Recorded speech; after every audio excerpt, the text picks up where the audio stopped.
ලක්ෂ්මී මෑණියන්ගේ ආශිර්වාදය ලැබේවා කියලා කියනවා හැමෝටම. මම දන්නවා ඔයාලා බලාපොරොත්තුවෙන් හිටියේ කොහොමද මේ වීඩියෝ එක අපි කොයි වෙලාවෙද ගේන්නේ කියලා.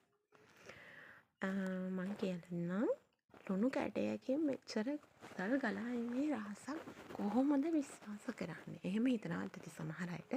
සමහර අය සාමාන්‍යයෙන් දැකලා ඇති නැත්නම් අහලා ඇති මේ ලුණු ගුරුකම ගැන. අපි සාමාන්‍යයෙන් ගොඩක් රහස් එක තමයි අද මේ වීඩියෝ එක ගේන්නේ. අපි එහෙනම් කතා කරලා බලමුනේ.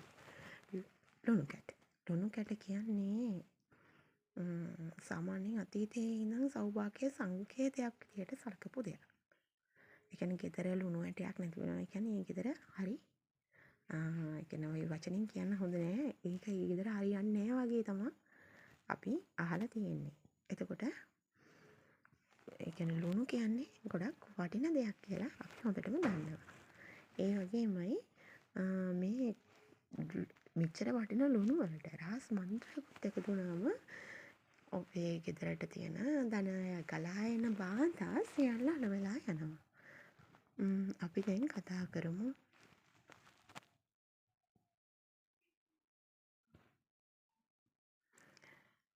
ඔබේ අතේ මුදල් රැඳෙන්නේම නැත්නම් හැමදාම ණය බරින් පිටා විදිනවා නම් එහෙනම් ඔයා මේ දේ කරලා බලන්න. මේක ලුණු වතුර වලින් කරන සාමාන්‍ය දෙයක් නෙමෙයි. විශ්ව ශක්තිය දෙවනුවට හරවා ගන්න බලගතුම රහසක්. හරි. සාමාන්‍යයෙන් මම කියන්නම් මේ ගුරුකම කරන්න ඕනි බදාදා දවසක. බදාදා දවසක මේක ගොඩක් හොඳයි. ඔයාට ඉතින් තව වෙලාව තියෙනවානේ. අද රැට උනත් කරන්න පුළුවන්. ඔයාට ඕන වෙන්නේ ලුණු කැට ටිකක්. අලුත් පේරිසියක්. ඒ වගේම අලුත් වීදුරු කප් එකක්. ඔයාට ජෑම් බෝතලයක් වුණත් කමක් නෑ මේකට. හොඳ පිරිසිදු දෙයක්. පිරිජාති එහෙම නොකපු දෙයක් ගන්නවා නම් වැඩිය හොඳයි. හොඳ කෝප්පයක් නැත්නම් වීදුරුවක් ගන්න මේ වගේ. ඊට පස්සේ ඔයාට කරන්න තියෙන්නේ මෙන්න මේ ටික. ඔයාගේ අතට මේ පීරිසිය අරගෙන මේ පීරිසියට ඔය ලුණු කැට ටික දාන්න. මම මේ වීඩියෝ එකේ අවසානයේ කියන්නම් ඔයාලට මේ දේවල් නැත්නම් ඔයාලට මොනවද පාවිච්චි කරන්න පුළුවන් දේවල් කියලා. දැනට මම මේක හරිම ක්‍රමයට කියලා දෙනවා. ඔයාට මං කිව්වේ දැන් පීරිසියක් ගන්න. ඒ පීරිසිය උඩට ලුණු කැට ටික දාගන්න. අර දැන් අපි ගත්ත කෝප්පේ මේ කෝප්පේ පැත්තකින් තියාගන්න. හරි. දැන් මෙන්න මේ විදිහට දැතින් අල්ලගෙන පීරිසිය හොඳ ශ්‍රද්ධාවෙන් මේක අපි කරන්නේ මං කියනවට නෙමෙයි. කරලා බලන්න නෙමෙයි. ඇත්තද බලන්න නෙමෙයි. ඔයා මුළු ශ්‍රද්ධාවෙන්මයි මේක කරන්නේ. අරගෙන මේ විදිහට දැතින් අල්ලගෙන ඔයා මෙන්න මෙහෙම මතුරනවා. ඕම් ගණපතේ නමහා. ඕම් ගණපතේ නමහා. ඕම් ගණපතේ නමහා. මේ විදිහට මේ මන්ත්‍රය 7 වතාවක් කියන්න. ඔයාට ඩිස්ක්‍රිප්ෂන් එකේ දාලා ඇති. ඒ වගේමයි කමෙන්ට් එකෙත් දාලා ඇති මම මන්ත්‍රය. ඒ වගේමයි අපේ වීඩියෝ එකෙත් මම දාලා තියෙනවා මන්ත්‍රය. එතකොට ඔයා මේක හරියට හදිස්සියක් නැතුව හරියට පිළිවෙලට කියන්න. ඔයා හොඳට මතක තියාගන්න ඕනි මේක කරන්නේ අපි ශ්‍රද්ධාවෙන්. ඔයාගේ හිතේ තියෙන භක්තියෙන්. මේක කරලා බලන්න නෙමෙයි. ඇත්තද බලන්න නෙමෙයි. හරි.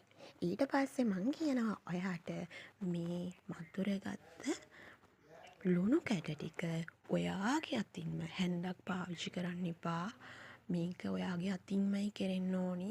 ඔයා අහලා තියෙනවා ඒ කාලේ අපි අර වතුර මතුරනවා කියලා දෙයක් කරන්නේ. එතකොටත් ඒ කෙනා අතින්මයිනේ ඒ දේවල් දාන්නේ. ඒ විදිහටම ඔයා මේ මතුරගත්ත ලුණු ටික අතින් බිමට වට්ටන්නේ නැතුව මේ කෝප්පය ඇතුළට දාගන්නවා. මේ කප් එකට නැත්නම් මේ වීදුරුව මේ බෝල් එක ඇතුළට දාගන්නවා. දාගෙන ඔයා ඒ වෙලාවේ මෙනෙහි කරන්න ඕනේ. ඔයාට දැන් තියෙන්නේ මෙන්න මේ වගේ ණය පීඩා, මේ වගේ කරදර. මේවා මට නිදහස් කරගන්න විශ්වයේ ආශිර්වාදය නිරන්තරයෙන් ලබා දෙන්න කියලා ඔයා ඒ හැම දාන ලුණු කැටයක් පාසාම, කියන්නේ ලුණු දාන වාරයක් පාසාම කියන්න. හරි. ඊට පස්සේ දැන් අපි මේ දාගත්ත ලුණු ටික දාගන්නේ කෝපෙ පිරෙන්නම නෙමෙයි. කෝපෙන් භාගයක් හෝ 3 කාලක් වෙන විදියට. හරි. එහෙම දාගත්ත ලුණු ටික දැන් අපි මතුරලා තියෙන්නේ මේව සාමාන්‍ය ලුණු නෙමෙයි. ඔයාගේ ශක්තියෙන්, ඔයාගේ විශ්ව ශක්තියෙන්, ඔයා ඉල්ලපු ශක්තියෙන්, ඔයාගේ කටින්ම මතුරගත්ත ලුණු ටික දැන් මේක නිකන් ලුණු නෙමෙයි, තමන්ම මතුරගත්ත බලගතු ලුණු ටිකක්. දැන් මේ ලුණු ටික අරගෙන මේ කප් එක නැත්තම් ඔයා ගතිපු ජෑම් බෝතලයකට කියමුකෝ. ඒක අරගෙන මේ බලගතු ලුණු ටික ඔයා කාටවත් පේන්නේ නැති තැනකයි තියන්න ඕනේ. ඔයාට පුළුවන් නම් ගෙදර කවුරුත් නිදාගන්න වෙලාවේ නිදාගත්තයින් පස්සේ මේක කරන්න. මොකද කිම් කරන්නේ කාටවත් නොපෙනෙන්න. ඔයා හැමෝම නිදිය ගත්තයින් පස්සේ හරි මේ දේ කළා ඉවර වෙලා කාටවත් පිටස්තර කෙනෙකුට නම් කොහොමටවත්ම නොපෙනෙන තැනක තමයි මේක තියාගන්න ඕන. ඔයාට පුළුවන් නම් ඔයාගේ බුදුන් වඳින නැත්නම් ඔයාගේ ආගම අදහන එතන තියන්න පුළුවන්. නැත්නම් ඔයාට ඔයාලගේ ගෙදර මුදුන් ලුවස්සක් තියෙනවා නම් ඒක උඩින් තියන්න පුළුවන්. හැබැයි බිමට වැටෙන්න බෑ. බිමට වැටුනොත් ලුණු ටිකේ බලය බිඳෙනවා. කවුරුවත් ඔය පොඩි දරුවෝ එහෙම අල්ලන්නේ නැති තැනකින් තියාගන්න. කරපු දේ ප්‍රයෝජනයක් ගන්න ඕනි අපි. අරන් තියන්න. නැත්නම් ඔයාගේ කාමරේ තියෙනවා නම් පොත්‍රාක්යක්. නැත්නම් කබඩ් එකක් උඩින් එහෙම උනත් කමන්නේ තියාගන්න පුළුවන්. මේකේ හොඳම ප්‍රයෝජනය ගන්න ඔයා තියන්න ඕනි. බදාදට විතරයි ගුරුකම කරන්නේ. තියන්න ඕන ගෙදර උතුරු දිශාවෙන් නැත්නම් ඊශාන දිශාවෙන්. එහෙම තියුවම මේකේ බලය වැඩි වෙනවා. හරි. එහෙම තියලා ඔයා හරියටම දවස් 14කට පස්සේ අනිවාර්යෙන් මේක අයින් කරන්න. අයින් කළා ආයෙ බලගන්නවන්න. දින 14කට වරක් ඔයා මේක බලගන්නවන්න. ඔයා මේක කරලා බලන්න මාස 3ක් යද්දී ඔයාට හරියන්නේ නැද්ද කියලා. මමත් කියන්නේ ඔයාට මේ දේ කරලා මට ඒකේ ප්‍රතිඵල තියෙන නිසා. නැත්නම් කවුරුවත් කියන්නම් වාලේ නෙමෙයි. සාමාන්‍යයෙන් එහෙම කියලා වැඩක් නැති නිසා. හරි.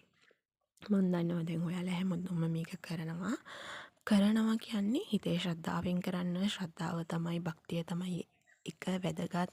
කරන්නවන් වාලේ කරාට ප්‍රතිඵල එන්නේ නැහැ. මතකයිනි ඔයා මේක කරන්නේ කාටවත් නොපෙනෙන්න, මේක තියන්නේ කාටවත් නොපෙනෙන්න. ඔයාගේ කෙම ඔයා පරිස්සම් කරගන්න. ඔයා මේ දේ හරියට කරොත් ඔය ප්‍රශ්න ඔක්කොම මගේ ඇරිලා ඔයාට හොඳ තැනකට යන්න පුළුවන් වෙනවා අනිවාර්යෙන්ම. ඒ වගේමයි ඔයා දැන් මං කියවනේ දැන් මේ දේවල් නැත්නම් අපි මොනවද කරන්නේ කියලා. හරි. ඔයා විදේශ රටක කෙනෙක් ඉන්නවනම් ඔයාට ලුණු කැට හොයාගන්න අපහසු නම් ඔයාට ලුණු කුඩු භාවිතා කරන්න පුළුවන්. හැබැයි මතක තියාගන්න ලුණු කැට තමයි මේකට බලවත්. අනික හොඳින් නාගන්න අපි කෑමට භාවිතා කරන ලුණු. දැන් මේ පාවිච්චි කරන ලුණු වලින් කොටසක් ගන්නේ නෑ. මේකට වෙනමම ලුණු පැකට් එකක් ගෙනත් තියාගන්න. ඔයාට මං ඉදිරියේදී කොහොමද තවත් මේ වගේ බලගතු මන්ත්‍ර කේම් ක්‍රමයක් දෙනවා. එතකොට අර කොහොමද මේ ලුණු පැකට් එකක් ගෙනත් තියාගෙන ඉන්න එක හොඳයි මේකටම කියලා. මේ දැන් ඉතින් අපි දෙකටම කරන්නත් එපා දින 14න් 14ට. එහෙම ගෙනත් තියාගන්න. ඔයාට ඉතින් කරන්නම පසු නැතිම නම් ලුණු කුඩු ගත්තට කමක් නෑ. හැබැයි ප්‍රතිඵලය 100% හරියන්නේ.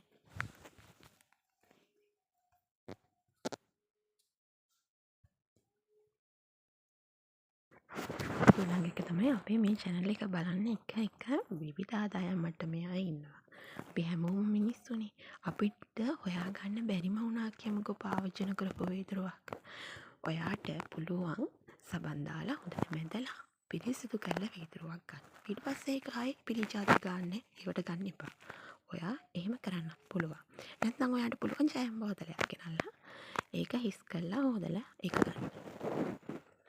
ඊට පස්සේ ඊළඟ ගැටලුව තමයි කොහෙටද මේ ලුණු කැට ටික හරි කුඩු ටික හරි කෙම ඉවරුනාම දාන්න. දවස් 14න් පස්සේ දාන්න. කොයි වෙලාවකවත් පෑගෙන තැනකට දාන්න එපා. එතකොට ඔයාගේ මේ ගුරුකමෙන් වැඩක් නැහැ. ඒ වගේමයි ඔයා මේක පොල් ගහක් යටට නැත්නම් පළතුරු ගහක් යටට වගේ දාන්න ඉවරුණාම එහෙම නැත්නම් ඔයාගේ සිංක් එක හොඳට හොදලා සිංක් එක ඇතුලෙන් දාන්න. දාලා වතුර එකක් අයින් කරලා ඉවරලා ඒක දිය වෙලා යන්න අරින්න. ඔයාට එහෙම තමයි මේ ලුණු ටික ඉවත් කරන්න තියෙන්නේ. ඊට පස්සේ මම කියනවා පුළුවන් නම් මේක බදාදට කරන්න. උදේටත් පුළුවන්, හවසටත් පුළුවන්. බදාද උදේ නම් 8-10 අතර කරන්න. රෑ නම් 9න් පස්සේ වගේ කරන්න. මේක තමයි හොඳම වෙලාව. හරි. මට කියන්න බැරුණානේ දැන් මේ ගුරුකමට ලක්ෂ්මී දෙවියන්ගේ හා ගණ දෙවියන්ගේ තමයි ආශිර්වාදය අපිට ලැබෙන්නේ. හරි. අපි බලමුකෝ මේ අපි මතුරුපු ලුණු වලින් ලුණු කැටයක් හරි බිම වැටුණොත් අනිවාර්යෙන් ඒකේ බල බිඳෙනවා. ඔයා මේක පරිස්සම් කරගන්න. ඔයා මානසික ඔසව්වීමක් වගේ දෙයක් වෙලා තියෙන කෙනෙක් නම් ඔයාට පුළුවන් ඒ සතිය මගේ ඇරලා ඊළඟ සතියේ ඉඳන් කරන්න. ඔයා මල ගෙවල් වල ගිහිල්ලා මේව කරන්න එපා. හරියට කරන්න. ප්‍රතිඵල ගන්න දේ හරියට කරන්න. කැප වෙලා, පේ වෙලා කරන්න. එහෙනම් මං හිතනවා ඔයාලා හැමෝම මේ දේ කරලා ඇත්තටම ප්‍රතිඵල ගනීවි කියලා. ඔයාලට ප්‍රතිඵල ලැබුණම අනිවාර්යෙන් මට කමෙන්ට් එකක් දාන්න. මට සතුටුයි මම කියන දේෙන් කවුරු හරි ප්‍රයෝජනයක් අරගෙන ජීවිතය සාර්ථක කරගන්නවට. මොකද අපේ මේ Unlock Your Success channel එකේ අභිමතාර්ථය අපේ හැමෝම සාර්ථක මිනිස්සු වෙන එක. එහෙනම් එනම් බුදු සරණයි. ලක්ෂ්මී මෑණියන්ගේ පිහිටයි සියලු දෙවියන්ගේ ආරක්ෂාවයි.